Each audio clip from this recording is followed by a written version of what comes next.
All right, after really being pushed by members of parliament, President Cyril Ramaphosa has finally given some more detail around the Phala Phala farm saga.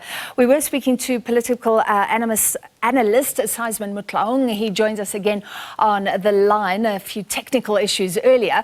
Sysman, thanks again. We were talking about the fact that no case number was opened. He's thrown that back to the police. Tell us what you think about that response today.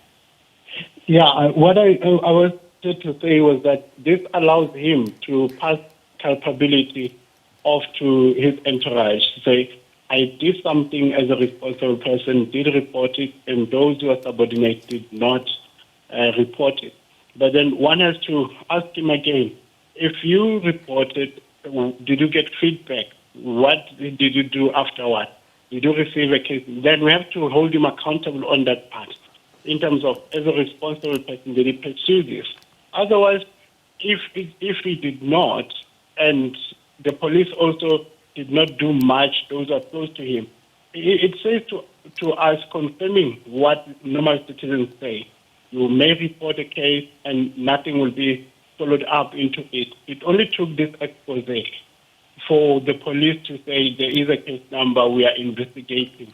If there was no such a disclosure, we will be in the dark even today. Yeah. So you're saying he's been more forthcoming today, possibly than he ever has been, but he's not playing open cards yet, which not only parliamentarians want, but many members of the public and media as well.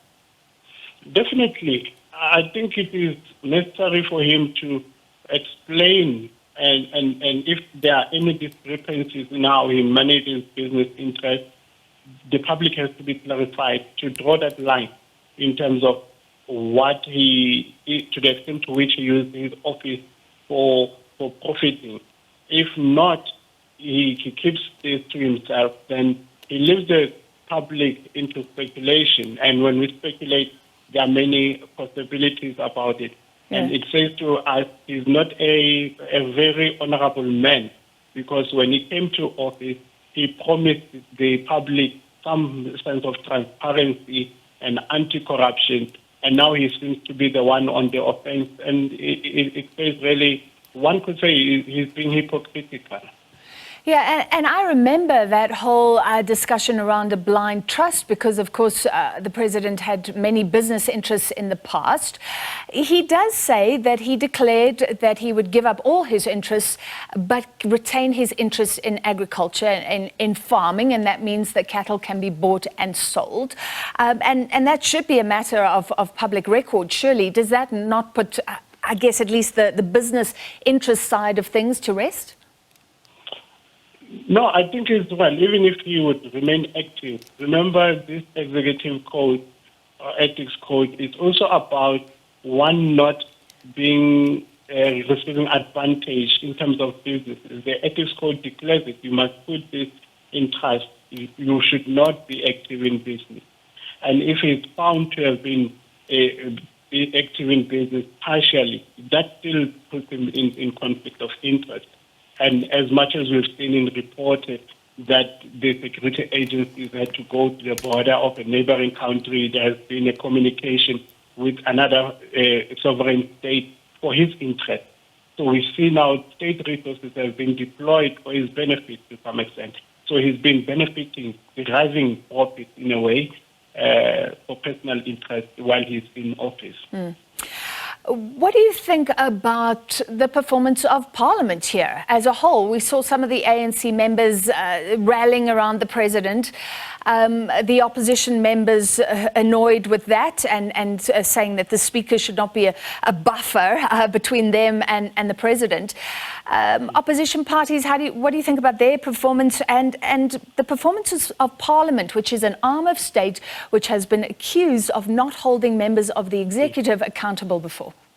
Yes, in the past week I've been thinking about this aspect or principle of executive immunity, and it seems to be coming to be true always that those who are at the executive are immune.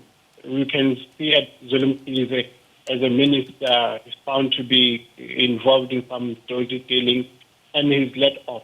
And now the president, just like Mr. Zuma, is being defended by his political party in Parliament, the Speaker playing a role to some extent. You will see how the EFF asked a question about the president not persecuting gangsterism. Could it be that those who are employed by him are involved? The Speaker was quiet until such time that a member of the NC objected to this. Then the Speaker owned this objection, and it came from herself. She is actively involved in partisan interest, I think, in Parliament. For me, this is something that is really shameful. We could look at the UK Parliament and how the Speaker conducts the business of the House. That is something really to be envied. But we want to also acknowledge how EFF pressed on, how the DA also went on to hold the ANC in Parliament, hold Parliament as an institution. Yeah. But the Zondo Commission said, you let go of Zuma, you did not hold Zuma accountable, and now you're repeating that mistake now. But unfortunately, because of that majoritarianism that the ANC enjoys in Parliament, that we may see this kind of a delay, and eventually Parliament is active in defending the executive, not holding them accountable as much as public interest is concerned. Yeah.